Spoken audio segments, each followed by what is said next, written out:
I asked my son when the family barbecue was going to be.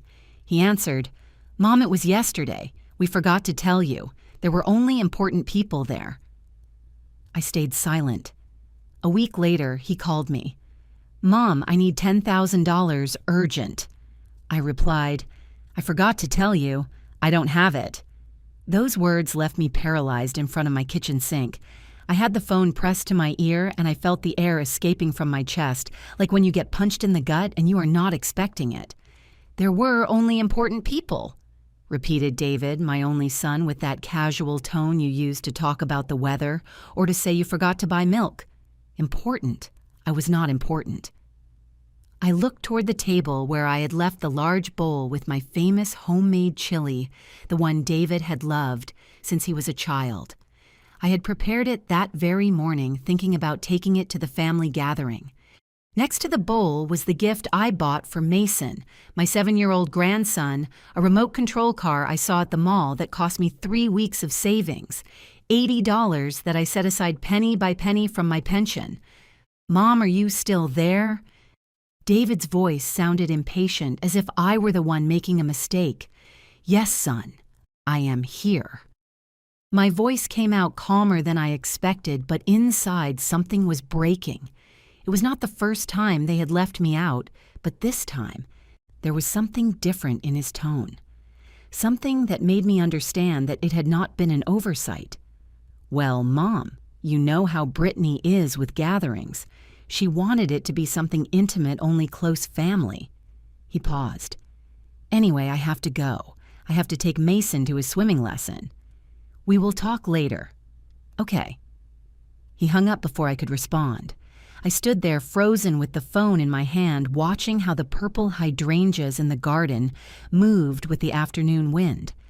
This house in the suburbs had been the center of all gatherings for 40 years. Here we celebrated David's birthdays. Here we held the wake for my Robert when he left us 12 years ago. Here Mason took his first steps. And now, suddenly, I was not close family. Brittany, my daughter-in-law, the woman who entered our family 5 years ago like a fresh breeze, and who little by little turned into a hurricane that pushed me out of my own territory. But that afternoon, in front of that bowl of chili and that undelivered gift, I still did not understand how far her plan went. I walked toward the living room and sat in my usual chair, the one next to the window. From there, I could see my grandmother's antique grandfather clock hanging on the wall, the one that chimed the hours with a special sound that had accompanied my entire life. It was 4:30 in the afternoon. At that time, I should have been arriving at David's house with my food and my hug for Mason. But I was here alone, uninvited. If you ask me what I felt in that moment, I would tell you it was like falling into a very deep well where your own voice bounces back and no one hears you. Because it was not just about a barbecue. It was about a clear message. Your place in this family no longer exists. What I did not know is that this was just the beginning. Because exactly 1 week later, when the phone rang again and I saw David's name on the screen, my life was about to take a turn that I had not imagined even in my worst nightmares. But we will talk about that in a moment. First, I need you to understand who I was before all of this. Because to understand how I fell so low, you need to know from what height I began to crumble. If this story is touching your heart, hit the like button and subscribe to the channel so you can continue hearing real testimonies like this one. My name is Olivia. I am 68 years old, and for most of my life, I was the backbone of my family. I do not say it with arrogance. I say it as a fact. That is how my mother raised me. That is how I lived, and that is how I thought I would die, surrounded by my loved ones, respected, loved. This house where I now live alone was inherited from my parents. It is an old Victorian construction with high ceilings, mosaic floors, and a garden that my father planted with his own hands. The purple hydrangeas that I love so much were a gift from my mother when I turned 15. "So you always have color in your life, honey," she told me. 53 years passed, and those hydrangeas continue to bloom every spring stronger than ever. Here I married Robert. Here David was born here. I built my sewing workshop in what used to be the laundry room. For 30 years, I worked sewing prom dresses, christening suits, alterations of all kinds. My hands were always busy, always creating something beautiful for someone. Robert was an electrician. A hard-working man, quiet, one of those who do not promise you the moon, but build you a solid roof. He died of a heart attack 12 years ago when David was 30. It was so sudden that we could not even say goodbye. One Tuesday, he was fixing the wiring in an office building downtown, and by Wednesday at dawn, he was gone. I was left a widow at 56 with a paid-off house, some savings, and an adult son who was already working as an engineer in a construction company. I thought the worst had passed. I thought I had weathered the biggest storm of my life. How wrong I was. During those years of widowhood, my house became the meeting point. Every Sunday I made pot roast, lasagna, or barbecue. My sister Grace would come with her children, David's cousins, and they filled the garden with laughter. Mason, who was just a baby, then slept in my arms while I chatted with the neighbors on the porch. Brittany had not appeared on the scene yet. My grandmother's wall clock marked each of those gatherings with its special chime. That clock is more than 100 years old. It is made of hand-carved mahogany with gold Roman numerals and a pendulum that swings with a hypnotic rhythm. My grandmother brought it from the old country when she got married, and she always said that as long as that clock kept telling the time, the family would remain united. I believed in that promise, as if it were a sacred pact. David met Brittany at a work conference 6 years ago. She was a public relations officer for an events company, pretty self-assured with that type of confidence that comes from being raised in a wealthy family. From the first time I brought her home, I noticed something in her gaze when she walked through the rooms. It was not admiration, it was evaluation. "What a big house for you alone, Olivia." She told me the second time she came calling me by my first name, as if we were already close friends. "Does it not scare you to be here with so much empty space?" "It is my home," I answered with a smile. "All my memories are here." "Memories do not pay the property tax or the electric bill," she replied with a laugh that pretended to be funny, but that left a bitter taste in my mouth. David defended her. "Brittany is right, Mom. You should consider something smaller, easier to maintain." It was the first time my son suggested that I leave the house of my life. It would not be the last. They got married 5 years ago in an elegant ballroom at the country club, which cost a fortune. Brittany wanted everything big. Imported dress banquet for 200 people, a live band. I contributed $10,000 from my savings to help with the expenses money I earned sewing for 2 full years. "We're going to pay you back, Mom," promised David. "I'm still waiting." After the wedding, things started to change little by little, so slowly that at first I did not notice. The Sunday gatherings became bi-weekly, then monthly, until they practically disappeared. Brittany always had an excuse. Mason had activities. She had courses. David was tired. "Why don't you come to our house instead, Olivia?" she suggested. But when I went, I felt like just another visitor, not like the grandmother of the family. My sewing workshop was still running, although with fewer clients than before. The ladies of the neighborhood still looked for me, but my hands were no longer as fast as when I was 40. Even so, that space was my refuge, my place where I was still Olivia the seamstress, the one who solved problems with needle and thread. I kept my tools in a wooden box that Robert made for me when we celebrated 10 years of marriage. Inside, I have scissors of 3 sizes, needles of all thicknesses, colored threads that look like an organized rainbow. Every time I open that box, I feel that Robert is still here, taking care of me. But loneliness has a weight that no toolbox can sustain. And then came the call about the barbecue, that "we forgot to tell you there were only important people," that split me in two. That night, after hanging up with David, I stayed looking at the bowl of chili that no one would taste. I poured it down the sink and cried while the water carried away the meat, the beans, the spices. I felt I was throwing away something more than food. I was throwing away the illusion that I still mattered. What I did not know was that in exactly 7 days, David would call me again. But this time, it would not be to exclude me from a gathering. It would be to ask me for $10,000 with the shamelessness of someone who thinks I am an unfeeling ATM. And there, facing that request, something inside me finally woke up. The exclusion did not arrive all at once like a slamming door. It arrived like mold on the walls, slow and visible, until one day you turn around and the whole structure is rotten. After the call about the barbecue, I started remembering other times, small moments that at the time I justified with excuses, but now placed one after another, formed a pattern that turned my stomach. Mason's 6th birthday, for example. I spent 3 days baking his favorite cake. 3 layers of chocolate with fresh strawberries and whipped cream. I decorated it with edible toy cars that I made with fondant because Mason was obsessed with cars. I arrived at his party with the cake in my hands, excited to see his little face light up. But when I entered the garden of his house, there was already another cake on the table. A huge one from an expensive bakery downtown with a superhero design in 3 tiers. "Oh, Olivia, we didn't know if you were going to be able to come." Brittany told me with that smile I was starting to know very well. "That is why we ordered this other one. But what a nice detail you brought. We can save it for later." Mason did not even turn to look at my cake. All the children were around the superhero one, screaming with excitement.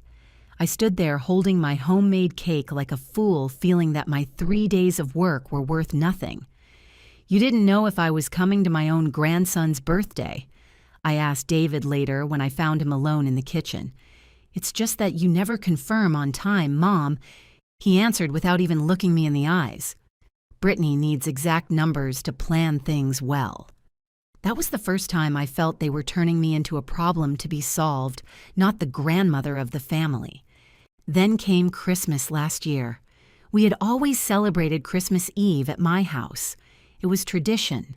I made the turkey, Grace brought the stuffing, and between all of us we set up the dinner, while the men set up the nativity scene. At 11 at night, we opened gifts under my tree, that artificial pine I have had for 20 years, that is already half worn but holds more memories than any new tree. But that year, at the beginning of December, David called me. "Mom, this year, we are going to do dinner at Brittany's parents' house. Her mom is in delicate health and cannot travel much. And why don't you bring her to my house? There is space for everyone here." It is just that. "Everything is already planned there, Mom. They already ordered the food, they have everything ready. Next year we will do it at your house, I promise." I spent Christmas Eve watching holiday specials on television, eating leftover chicken that I reheated in the microwave. My grandmother's clock chimed 12 times, and every ring reminded me that I was completely alone. Grace invited me to her house, but I told her no. My pride was still intact back then. I still believed that if I acted strong, if I showed no weakness, things would return to normal. How naive I was. In January, Brittany had her birthday. David organized a lunch at an Italian restaurant in the downtown district. They invited me, of course, but when I arrived, I realized they had seated me at the end of the table, far from the birthday girl, between people I did not know. Brittany was in the center, surrounded by her friends, her mom, her sister. They laughed. Toasted took photos that I later saw on Facebook with hashtags like "my family" and "best people." I did not appear in any photo. When the check came, David approached me. "Mom, can you support us with your share? It is $100. $100 for a meal where they did not even pay attention to me, where I was just another piece of furniture in the decoration. I paid, of course I paid.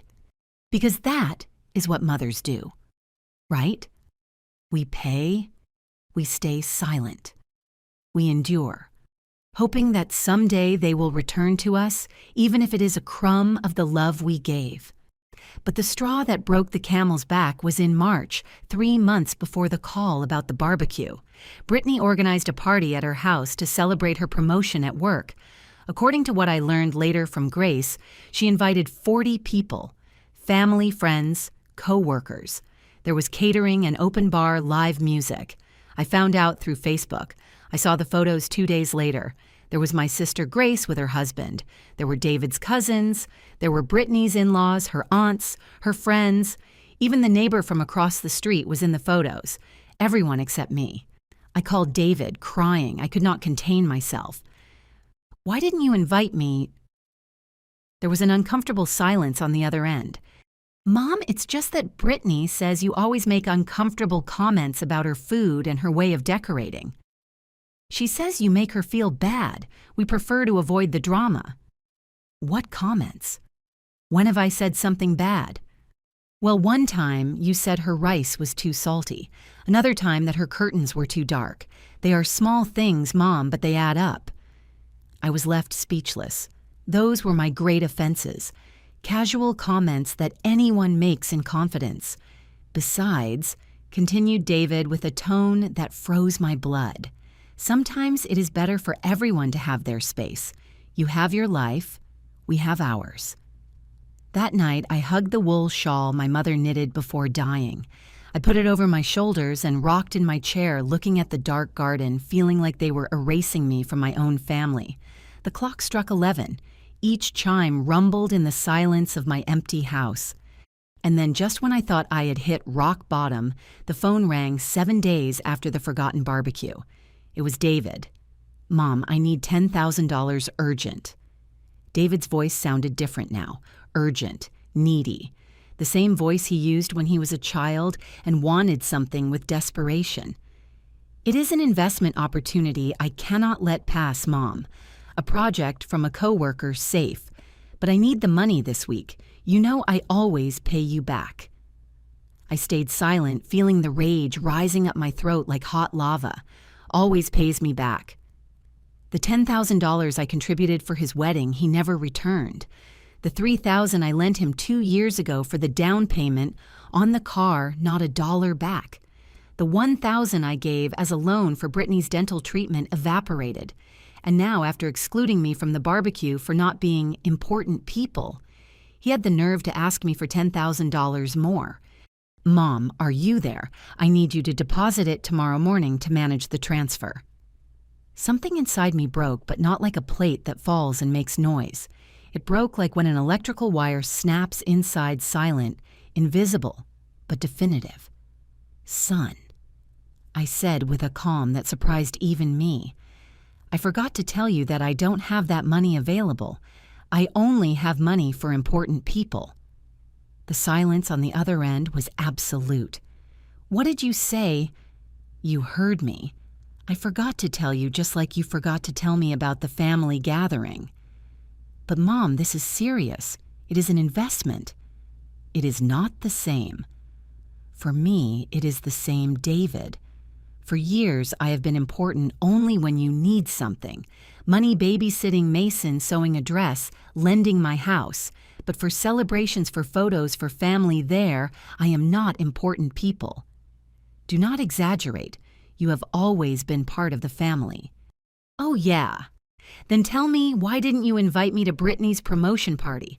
Why did I spend Christmas Eve alone? Why did my cake for Mason's birthday end up in the trash?" "Those are different things, Mom. Do not mix everything." "No, son, they are not different things. It is all part of the same thing. You use me when it suits you and discard me when it doesn't." David exploded. "I cannot believe you are being so selfish. I am asking you for help and you come at me with these soap opera dramas. I am your son. And I am your mother. But it seems that only matters when you need money." I hung up. My hands were trembling. My heart was beating so fast I could feel it in my temples. But for the first time in years, I was not crying from sadness.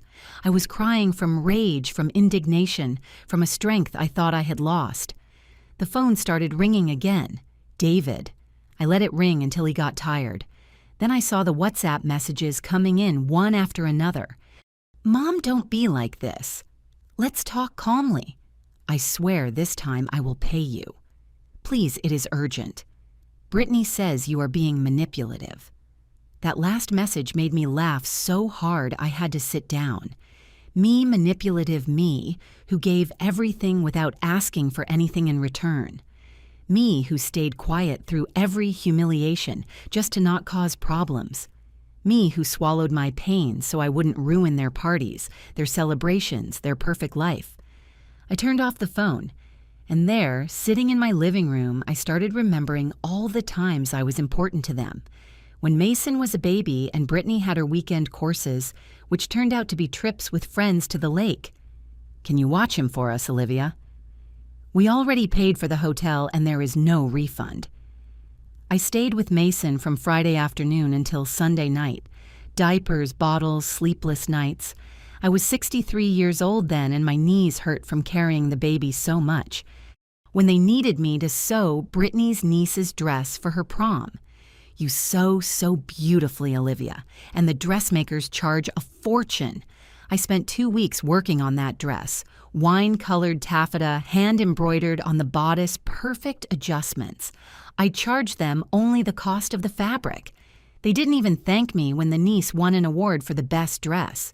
When David had that tax problem and needed a co-signer for a loan of $4,000. Just sign here, Mom. It is just a formality. I signed. Of course I signed.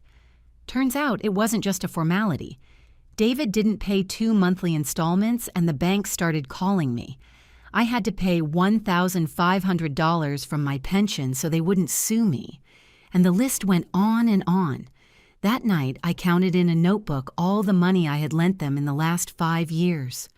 With a red pen, I wrote down every amount, every date, every promise of, I will pay you back next month. The total sum took my breath away. $25,000. Almost $25,000 that came out of my pension, my sewing from selling some of my mother's jewelry. Money I could have used to fix the roof that leaks in the rainy season, to change the old plumbing in the bathroom, to give myself even a small vacation. But no, I gave it all to them, hoping that would buy me a place at their table, in their life, in their heart. How foolish I was. I closed the notebook and put it in the drawer of my nightstand next to the deed to the house and my will. And then for the first time in a long time, I started thinking clearly. If they only looked for me when they needed something, then the day I had nothing to give, I would disappear completely from their lives unless I changed the rules of the game. And there, in that night of silence and contained courage, my plan began. 3 days passed since I hung up on David.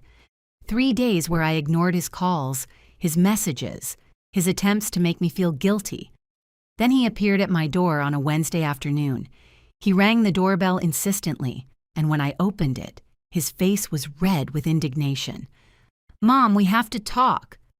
"I have nothing to talk about, David. I already told you I don't have that money." "It is not just the money." He entered without being invited, walked straight to the living room, and dropped onto the couch as if it were his house. "Brittany is very upset with you." I remained standing in the doorframe, arms crossed. "Brittany is upset. And what did I do now?" "You told Aunt Grace that we treat you badly, that we exclude you from gatherings. Aunt Grace told my cousin Fern, and now the whole family is asking what is going on. You are making us look bad."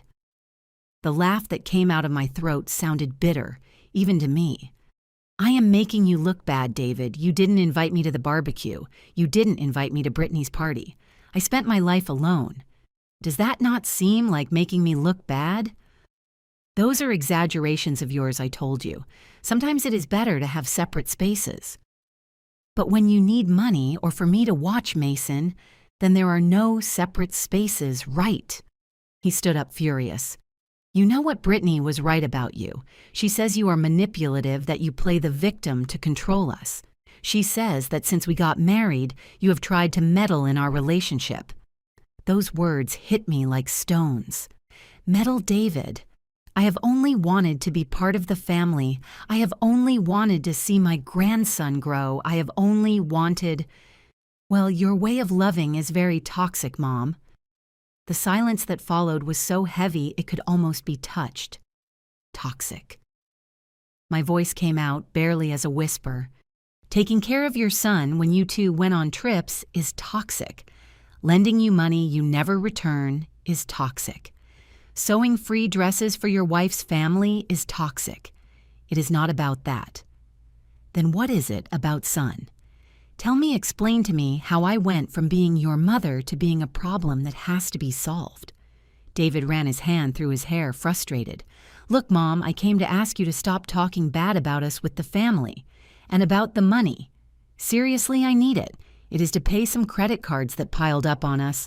If I don't pay this week, they are going to charge us huge interest rates. There was the truth. It was no investment. It was debt. And why do you have debts that big? That is none of your business. Of course it is my business if you are asking for my money to pay them. God, Mom, why do you have to be so difficult? I just need you to help me this time, and that's it. This time, David, I have helped you 20 times, and not once have you fulfilled your promise to return the money. Because something always comes up. Mason needs something. We have to pay for school. We have to fix the car. Things cost money. Then stop spending on things you cannot pay for. Stop going to expensive restaurants, buying designer clothes, pretending to be what you are not.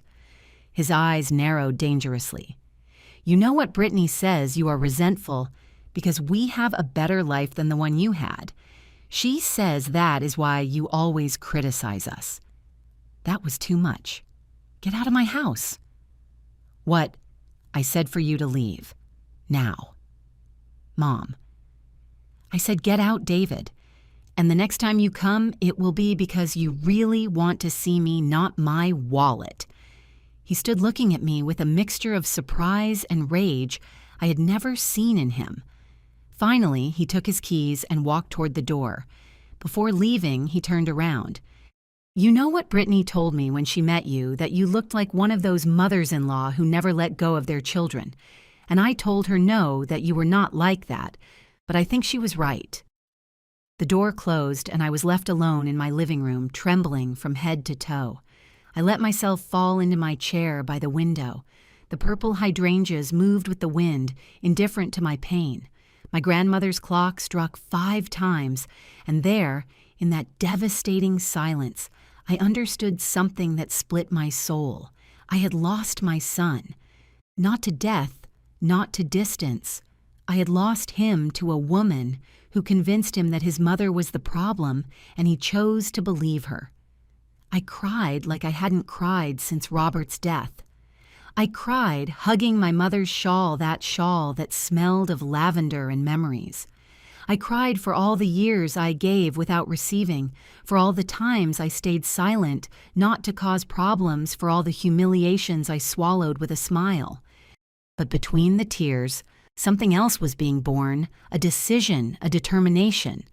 Because if I had already lost them, if there was nothing left to save, then I had nothing to lose.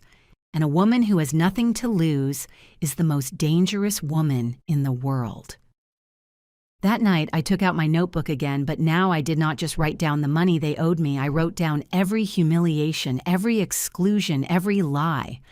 I wrote dates, names, witnesses, and started making calls. The first was to my sister, Grace. I need you to tell me everything Brittany has said about me at the family gatherings. Everything. Grace did not need begging. In a 2-hour call, my sister uncovered a world I had preferred not to see. Turns out, Brittany had been poisoning my image in front of the whole family for years. In the gatherings where I was not present, she dropped comments wrapped in concern. Poor Olivia, at that age, they get their weird ideas right. Or, oh, the mother-in-law always wants to have an opinion on how we raise Mason, but these are different times. Small drops of poison that over time formed a river. Last week, Grace told me with contained rage, at Fern's birthday party, Brittany said that you asked David to give you a monthly allowance because your pension is not enough. She said you played the victim to get money out of them. I was left speechless, me asking them for money. Grace, it is exactly the other way around.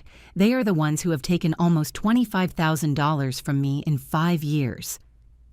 My sister sighed on the other side of the line. I know, Ollie.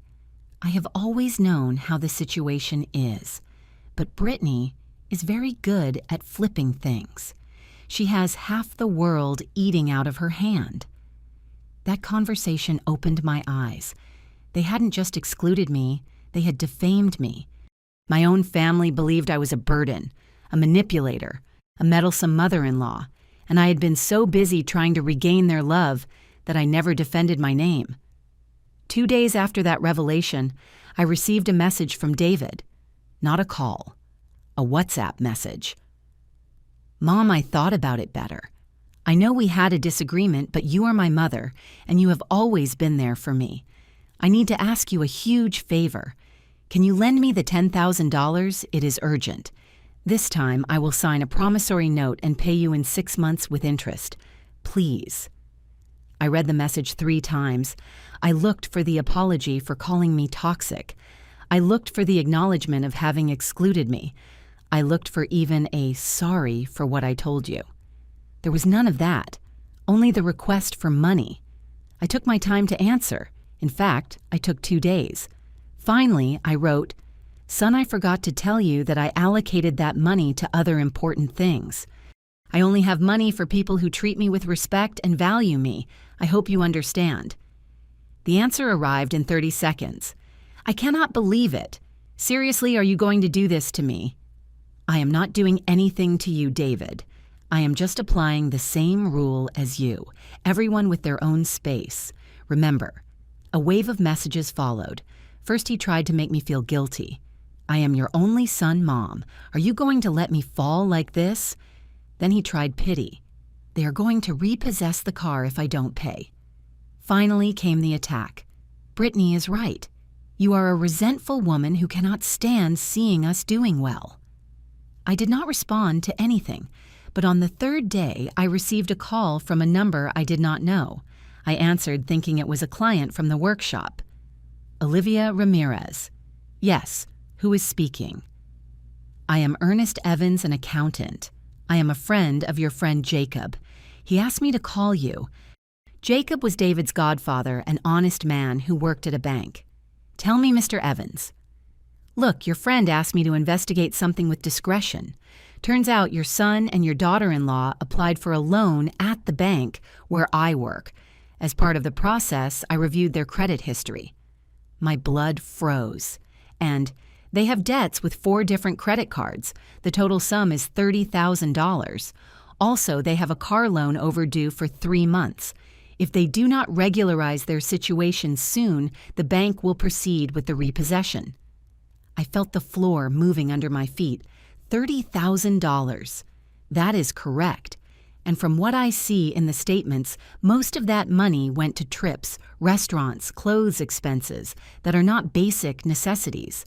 I thanked him for the information and hung up.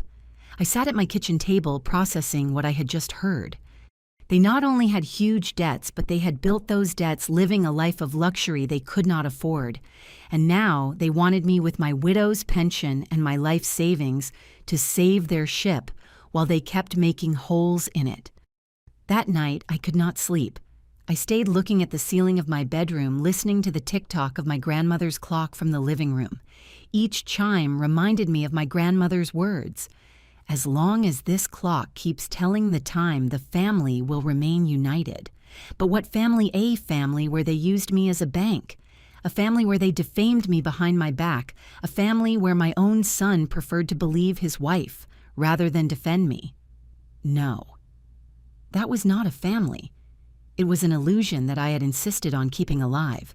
And illusions, however beautiful they may be, do not pay bills or cure broken hearts. The next day I did something I had never done. I asked for an appointment with my lawyer, Mr.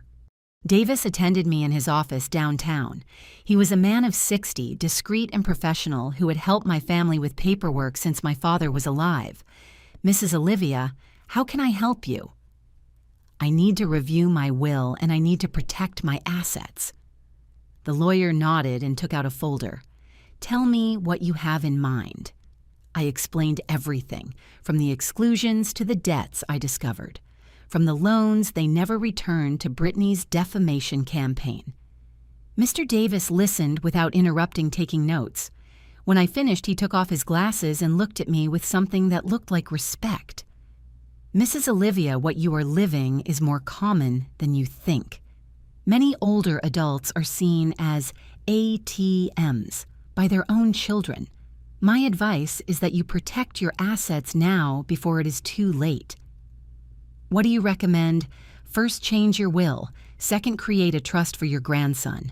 Third, leave everything documented and with witnesses." Okay, we spent 2 hours reviewing options. In the end, I made decisions I never thought I would make. But before executing the plan, I needed one more thing: evidence. I called my friend Rachel, a woman of my age who had been my confidant for 30 years. I asked her to be a witness to something I was about to do.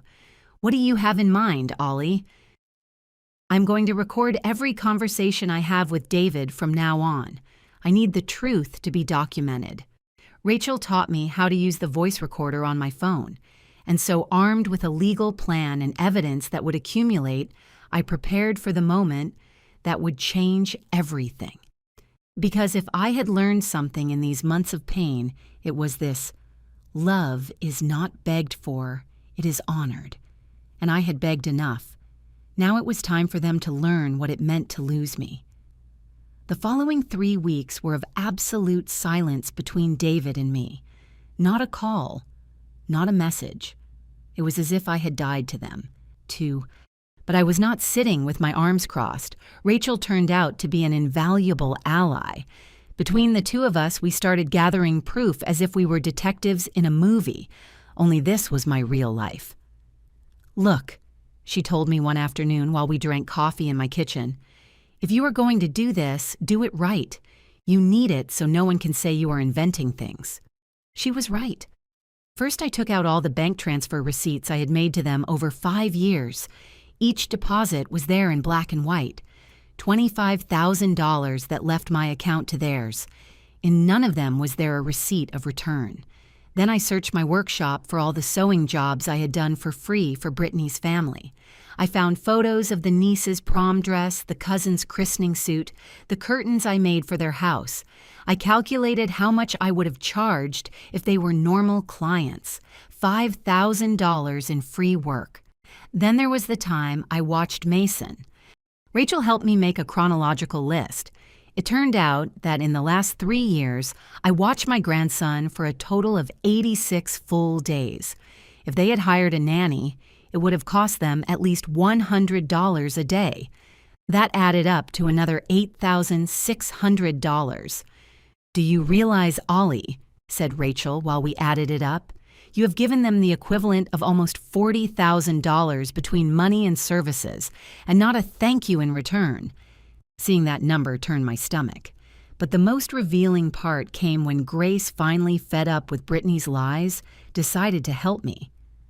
"I'm going to record what she says at the next gathering," she whispered to me on the phone. "There is going to be a lunch on Sunday at our cousin Fern's house. I am going to carry my cell phone recording in my purse." On Sunday, Grace arrived at my house at 6 in the afternoon with the audio. What I heard took my breath away. It was Brittany's voice, clear and loud. "Oh, girls, you do not know the drama Olivia is putting me through. Now it turns out she is mad, because we did not invite her to a gathering, as if at her age she needs to be going from party to party.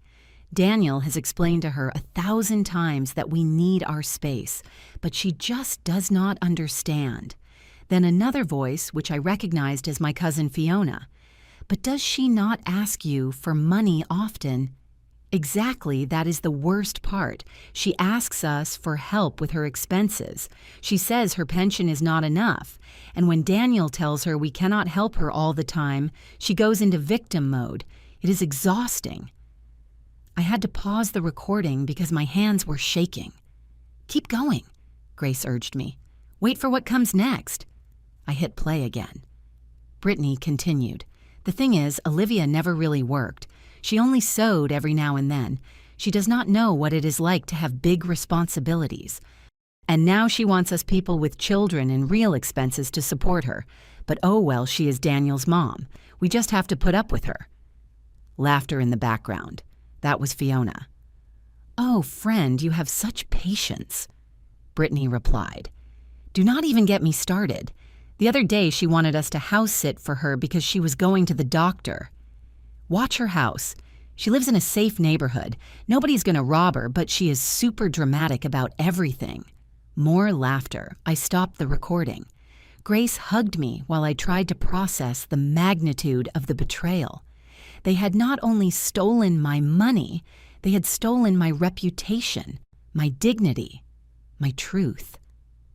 What are you going to do? Asked Grace. I am going to keep gathering proof. I answered with a calmness I did not know I had. And when I have everything ready, I am going to call a family meeting, but not just any meeting, one where everyone will hear the truth. That week, I visited Mr. Miller, the attorney again. I showed him everything I had compiled. Mrs. Olivia, this is enough for a legal case if you wanted to sue them for the money. I do not want to sue them, I said. I want them to see who the manipulator really has been here, and I want to make sure they can never use my name or my house for their benefits again. The lawyer smiled slightly. Then let us proceed with the plan we discussed. I signed documents, many documents. With every signature, I felt lighter, as if I were letting go of chains I had carried for years. The trust fund for Matthew was established. My house would be inherited by my grandson, but he could only access it when he turns 25. In the meantime, it would be administered by Grace and Mr. Miller. Daniel and Brittany would not touch a single brick. What if they try to contest the will? I asked.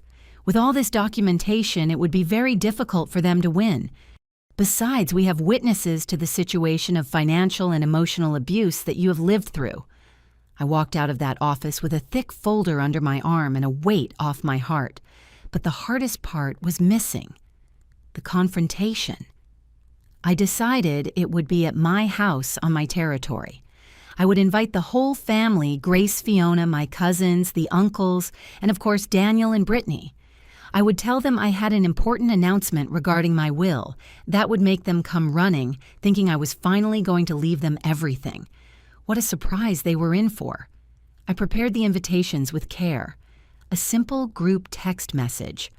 Important family meeting on Saturday, June 20th at 4 in the afternoon at my house. I have to announce decisions regarding my assets.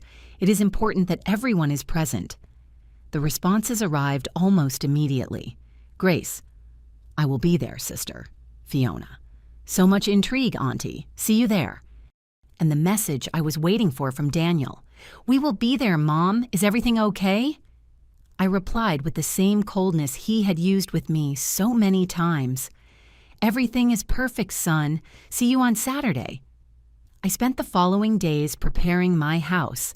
I cleaned every corner. I pruned the purple wisteria bushes that were lush. More than ever, I baked cornbread and prepared iced sweet tea.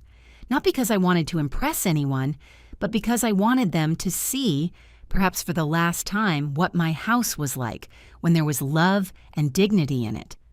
Rebecca came to help me on Friday. Are you sure about this, Liv? More sure than ever. What if they get mad? What if Daniel stops talking to you for good? I stopped in the middle of the living room holding the duster in my hand. Rebecca, he already stopped talking to me. He only looks for me when he wants something. If I lose him after this, I actually lose nothing because what we had between us, I lost that a long time ago. My friend nodded with tears in her eyes. That night before sleeping, I stood in front of my grandmother's grandfather clock. I cleaned it carefully, running a soft cloth over the mahogany wood. Grandma, I whispered, you said that as long as this clock kept telling time, the family would stay united. But sometimes you have to let things break so they can be put back together in the right way. The clock struck 11 times, just as it had done for more than 100 years, and I, for the first time in a long time, went to sleep in peace because I knew that on Saturday, whatever happened, I would finally speak my truth. Saturday dawned with a clear sky, the type of perfect day that seems unreal, as if the universe wanted to give me one last push of confidence. I woke up early, took a long bath, and put on my terracotta-colored dress, the one Robert gave me for our last anniversary. I had not worn it since his funeral, but that day I felt it was the right moment. I tied my mother's wool shawl over my shoulders and looked at myself in the mirror. The woman staring back at me was no longer the same one who begged for love 3 months ago. This woman had a straight back and clear eyes. At 2 in the afternoon, Rebecca arrived with her husband Hector to help me with the final preparations. "Do you have everything ready?" she asked while we arranged the chairs in the living room. I pointed toward the dining table. There was the manila envelope that contained my future and theirs. Inside, there were copies of all the documents, bank statements, transfer receipts, photographs with dates of my sewing jobs, the transcribed recording of Brittany defaming me, and of course the new will certified by Mr. Miller. "Everything is ready," I replied. At 3:30, the family started to arrive. Grace was the first. She gave me a long hug and whispered in my ear, "I am proud of you, sister." Fiona arrived with her husband, Curious. The uncles, the cousins, everyone kept filling my living room with that anticipatory murmur of, who knows that something important is going to happen but does not know what. At 4 o'clock sharp, as if they had calculated their arrival to make an entrance, Daniel and Brittany rang the doorbell. I saw them through the curtain before opening. Brittany was wearing an impeccable white dress and high heels, Daniel dress pants and a pressed shirt. They came dressed for a celebration. How wrong they were. "Hi, Mom," said Daniel when I opened the door, giving me a kiss on the cheek that tasted like acting. Olivia greeted Brittany with that smile that no longer fooled me. "Come in, everyone is here." I guided them to the living room. I saw how Brittany evaluated those present with her gaze greeting everyone with her fake charm. They sat in the main armchair as if they were the guests of honor. I stood in front of everyone next to my grandmother's clock, which marked exactly 4:10. "Thank you all for coming. I know I said I had an announcement about my assets, and that is true. But before we get to that, I need you to listen to a few things." Silence settled in immediately. All eyes were on me. I took a deep breath. 3 months ago, I called my son to ask him when the family barbecue would be. He answered that it had been the day before and that they had forgotten to tell me because there were only important people there. I saw how Brittany tensed up. Daniel looked at the floor. That phrase broke something inside me, but what I did not know then was that this exclusion was only the tip of a much larger iceberg. I picked up the manila envelope from the table. In this envelope, I have documents that show the truth of what my relationship with my son and my daughter-in-law has been for the last 5 years. A murmur ran through the room. First, we have the bank receipts. In 5 years, I have lent Daniel $10,000. Money he asked me for the down payment on his car for his wedding, for dental treatments, for emergencies that were never emergencies. Money he promised to pay me back and that I never saw again. I took out the sheets and passed them to Grace so they could circulate. Daniel went pale. "Mom, it is not necessary. Let me finish, son." Second, I have here the photographs of all the sewing jobs I did for free for Brittany's family. If I had charged a fair price, it would be $2,000. Third, there is the calculation of the time I babysat Matthew while you two went on trips. 86 full days, which at a babysitter's rate equals $2,500. The sheets were passing from hand to hand. I could see the looks of astonishment on my cousins' faces, the indignation from Grace. That adds up to nearly $15,000 in money and services I gave expecting only one thing: to be part of this family. Brittany tried to interrupt. "Olivia, this is—" I raised my hand. "I have not finished. I also have something very interesting here." I took out the transcript of the recording. This is what Brittany said about me at a family gathering 2 weeks ago, a gathering to which, of course, I was not invited. I began to read out loud. Every word she had said about me being a burden about me, asking them for money about me being dramatic and manipulative. The silence was so thick you could cut it with a knife. When I finished reading, Brittany was red with fury and embarrassment. That is taken out of context, she stammered. Really? Because I have the full audio here if anyone wants to listen to it. Fiona, my niece looked at her with contempt. Brittany, you just made a fool of yourself. Daniel finally exploded. Mom, this is a public humiliation. Is this what you brought us here for? No, son, I brought you here to hear the truth. A truth that has been hidden under lies for too long. I walked up to him and looked him straight in the eyes. You called me toxic. You told me I was manipulative. You excluded me from your life while taking every single dollar you could from me. And when I finally said no, you threatened me saying Brittany was right about me. Tears began to roll down my cheeks, but my voice did not shake. I am not the toxic one, Daniel. I am the one who raised you alone after your father died. I am the one who worked sewing until my fingers ached so you could have a good education. I am the one who was always there when you needed me. Brittany stood up. I'm not going to listen to this anymore. Sit down, said Grace with a voice that allowed no reply. You are going to listen to everything. Brittany stayed standing, but she did not leave. I took the last document out of the envelope. And now comes the part about the assets I promised to announce. All eyes were fixed on the document I held in my hands. I saw how Daniel and Brittany leaned forward expectant, probably thinking that after this whole dramatic scene I would still end up leaving them everything because that is how mothers are, how little they really knew me. This I said, raising the certified paper is my new will signed and notarized before Mr. Miller 2 weeks ago. The lawyer, who had arrived discreetly a few minutes earlier and was standing by the door, nodded.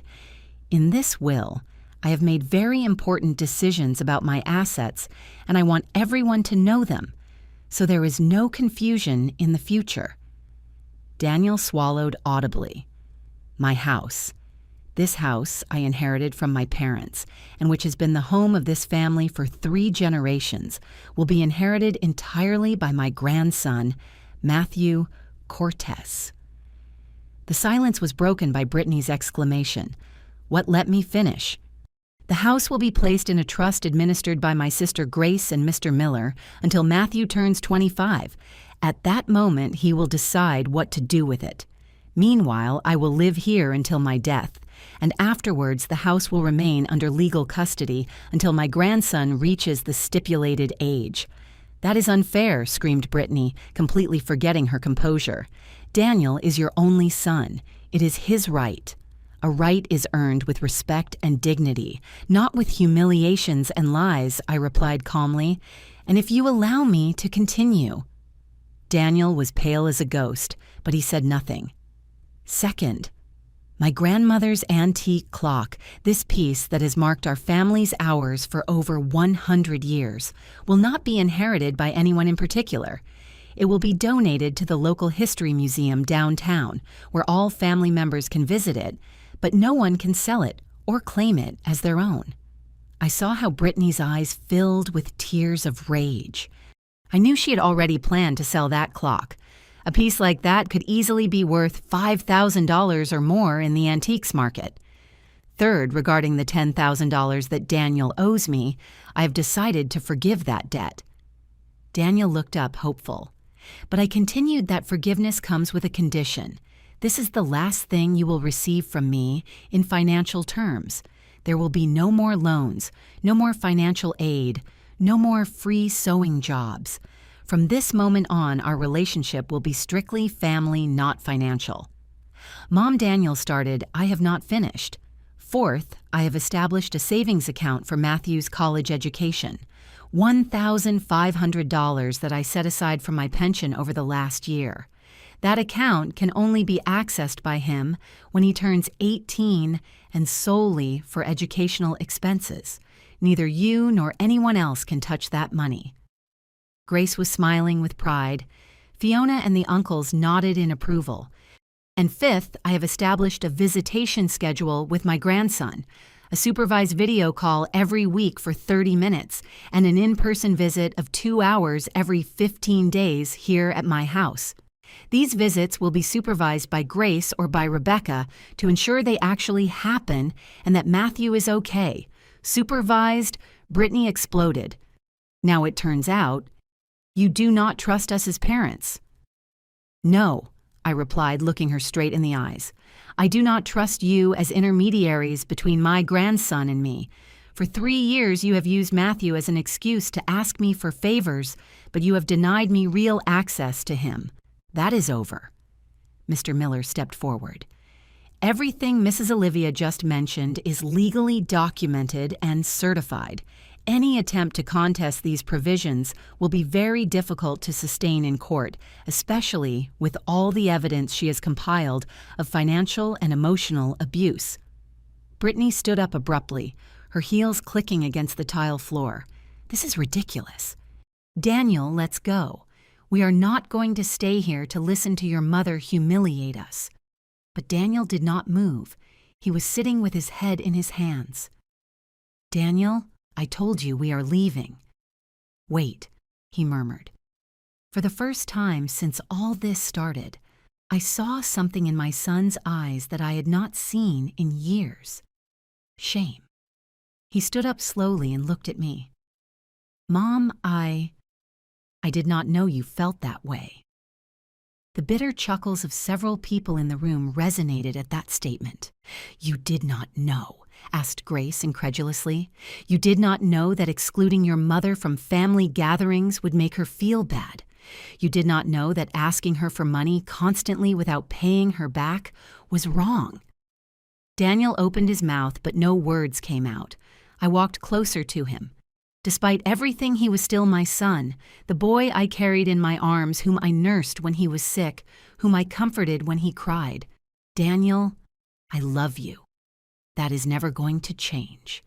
But I am not going to allow you to keep treating me like an ATM with feelings. I am not going to keep begging for a place in your life. But you are my mom. Exactly. I am your mom, not your maid, nor your bank.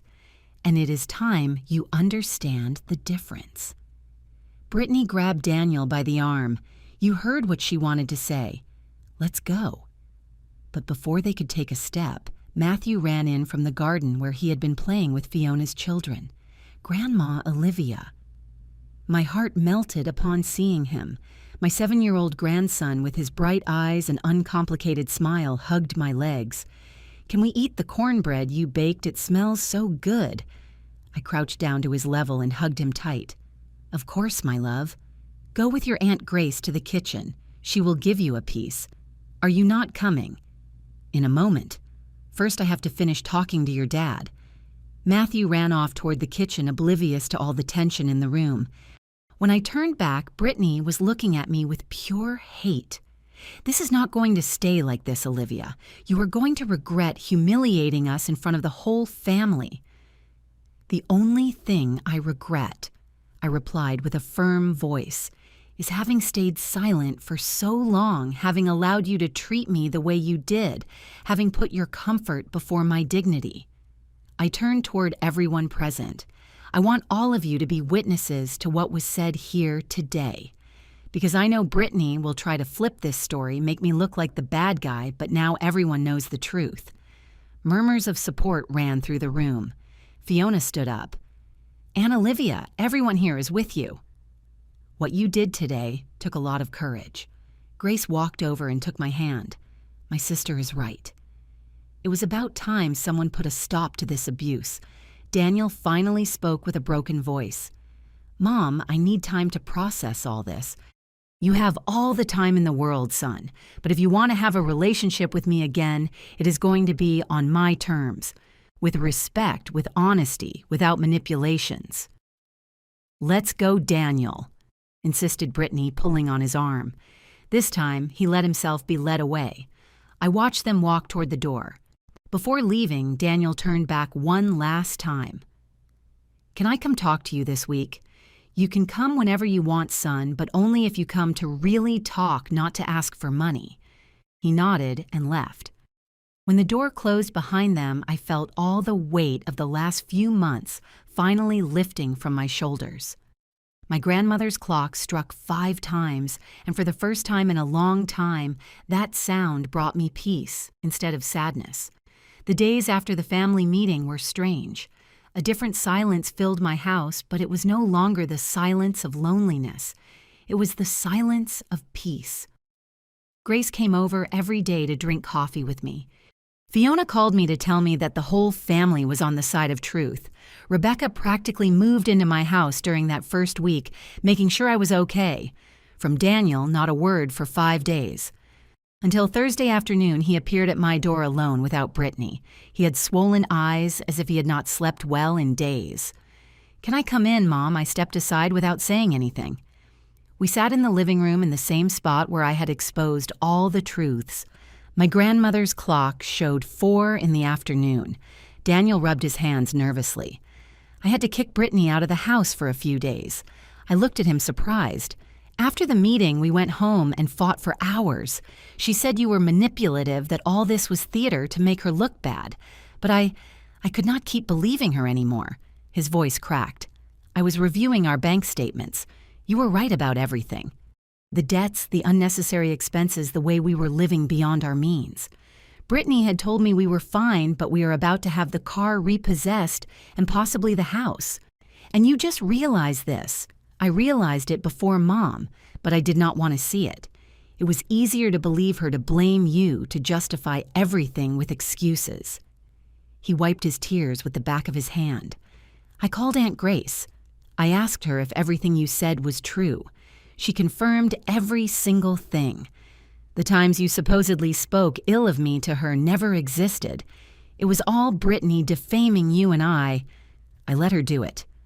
The pain in his voice was genuine, but I had learned not to get carried away just by emotions. And now, what Daniel? Are you here to ask for forgiveness, expecting everything to go back to how it was before? No. I came to tell you that you were right about everything, and that I understand if you do not want to know anything about me anymore. That took me by surprise. I was a terrible son. I used you, I ignored you, I humiliated you, and the worst part is I let my wife treat you worse than I would ever allow anyone to treat a stranger, much less my mother. He stood up and walked toward the window, looking at the purple wisteria. My dad would have given me a tremendous beating if he saw how I treated you. He always said you were the strongest woman he knew, and I saw you as weak, as someone I could take advantage of. What happened with Brittany, I asked her to go to her parents' house for a while. I need to think clearly. I need to decide if I want to stay in a marriage built on lies and appearances. Matthew asks about you every day. My heart clenched. How is he confused? He does not understand why suddenly he cannot see his grandma. I told him it was my fault, that I made very big mistakes. We stayed in silence for several minutes. Only the tick-tock of the clock filled the space. Mom, I am not coming to ask you to forgive me. I do not even know if I deserve it. I just came to tell you that I am going to try to be better. I am going to fix the disaster of my life. I am going to seek help to handle the debts, and I am going to make sure that Matthew grows up knowing the grandma, that I had not the mother-in-law that Brittany invented. I walked over to him and put my hand on his shoulder. Son, I never said I did not want you in my life. I only said I was not going to allow any more abuse. If you really want to change, I am going to support you. But things are going to be different. I know, and I accept it. The visits with Matthew stay supervised for 3 months. Afterwards, we will evaluate. Understood. No loans. If you have financial problems, find an advisor. I am not your solution.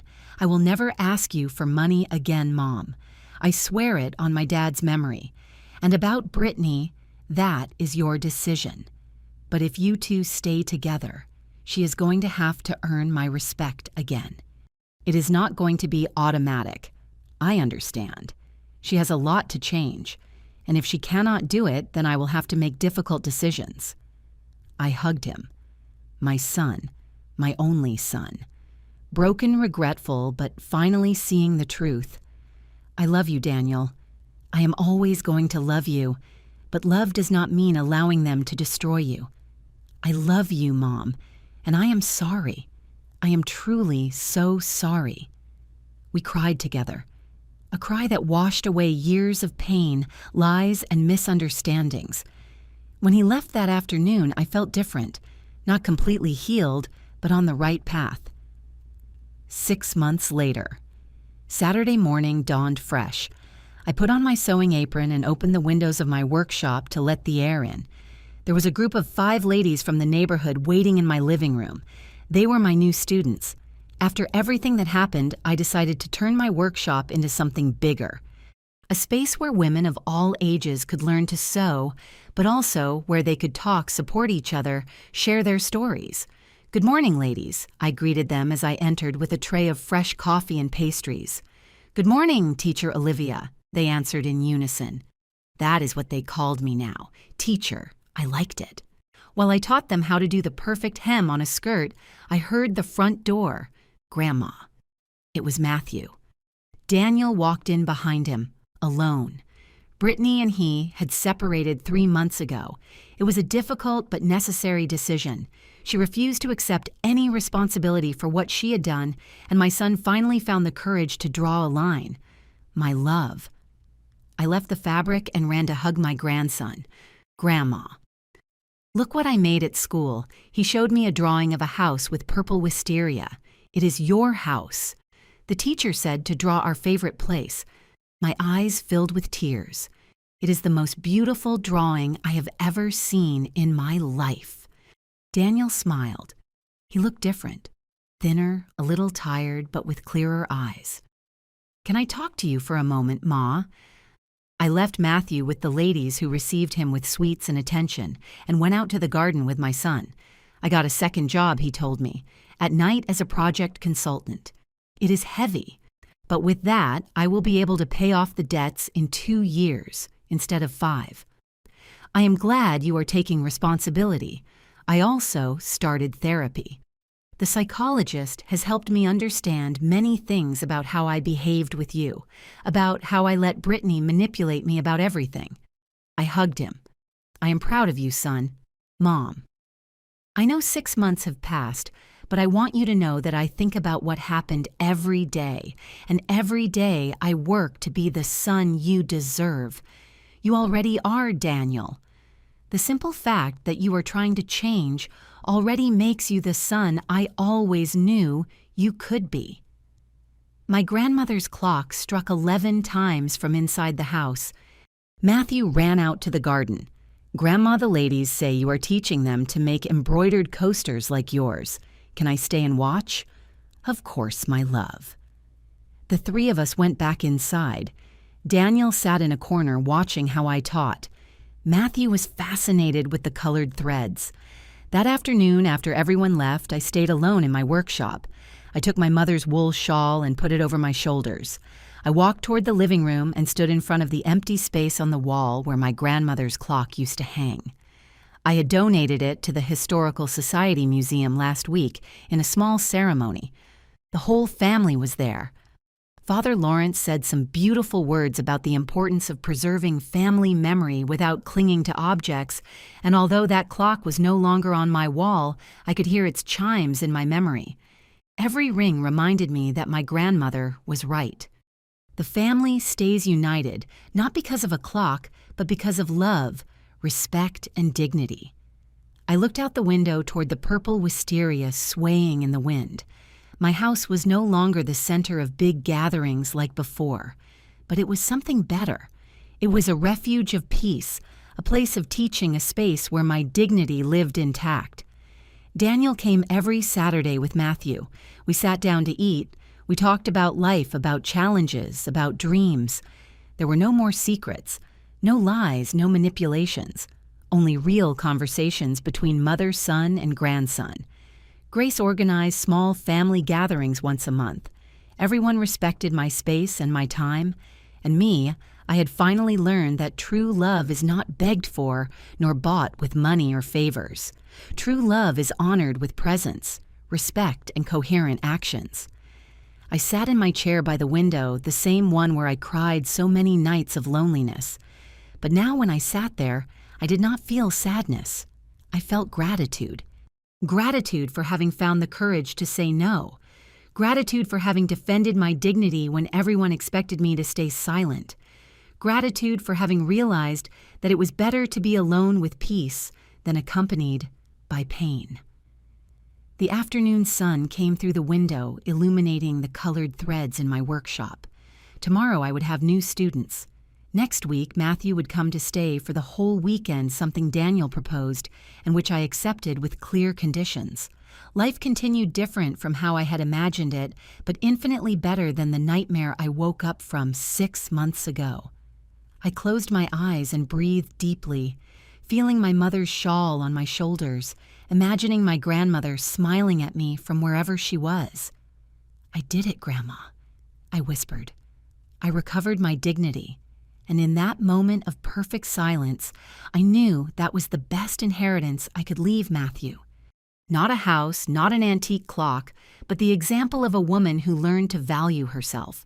Because true wealth is not in what you possess, it is in what you do not allow them to take away. Final reflection: if this story touched your heart, if you recognized in it pieces of your own life or that of someone you love, I want you to know something. It is never too late to recover your dignity. It does not matter how many years you have stayed silent, how many times you have said yes when you wanted to say no, how much love you have given expecting crumbs in return. You can always change the rules of the game, because valuing yourself is not selfishness, it is survival. Setting boundaries is not cruelty, it is self-love. And walking away from those who hurt you, even if they are family, is not abandonment, it is choosing yourself. Today, I invite you to reflect. Is there someone in your life who treats you like Brittany and Daniel treated Olivia? Is there someone who only looks for you when they need something? If the answer is yes, this is your moment to wake up, to take inventory of your life, to decide that you deserve more. And if you know someone who is living this situation, share this story. Sometimes hearing another person's pain gives us the courage to face our own. Leave me a comment. Where are you watching me from? Did this story remind you of someone? What decision would you make in Olivia's place? Do not forget to like this video and subscribe to the channel to keep sharing real-life stories that teach us, move us, and remind us that we are never alone in our battles. Remember, love that does not value you is not love, it is habit. And you deserve more than habit. You deserve dignity. You deserve respect. You deserve peace. Until the next story, and may you never forget, your value is not defined by who hurts you, but by who decides to honor you. The end.